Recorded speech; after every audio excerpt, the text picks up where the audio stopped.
مسلم league کاف کے امیدوار PP37 صدر بٹ اور سٹی صدر یوتھ ونگ ڈاکٹر شہزاد نسیم نے PTI کی حمایت کا اعلان کر دیا۔ تفصیلات کے مطابق مسلم لیگ کاف کے امیدوار صدر بٹ نے اپنے ساتھیوں سے مشورے کے بعد باضابطہ طور پر PTI کی حمایت کا اعلان کر دیا، جس پر PTI کے وفد نے عمر ڈار کی سربراہی میں صدر بٹ کے علاقے کا دورہ کیا، جن کا اہل علاقہ نے پرجوش استقبال کیا۔ 25 جولائی کو PTI کو ووٹ دینے کا وعدہ کیا۔ عمر ڈار اور صدر بٹ نے خواجہ آصف کو بھی آڑے ہاتھوں لیا اور کہا کہ عوام اب چوروں لٹیروں کو ووٹ نہیں دے گی۔ اپنے برادر عزیز، اپنے بھائی صدر بٹ صاحب کا دل کی گہرائیوں سے شکریہ ادا کرتا ہوں کہ آج جو انہوں نے عثمان ڈار اور میر راشد صاحب کی حمایت کا اعلان کیا۔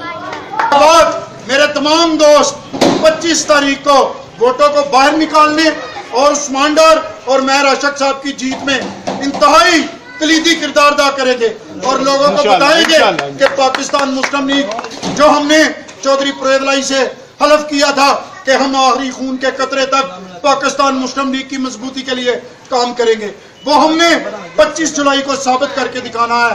آج صرف ایک دن کے شارٹ نوٹس۔ کیمرہ مین ٹیم کے ہمراہ عمران بٹ، راز نیوز، سیالکوٹ۔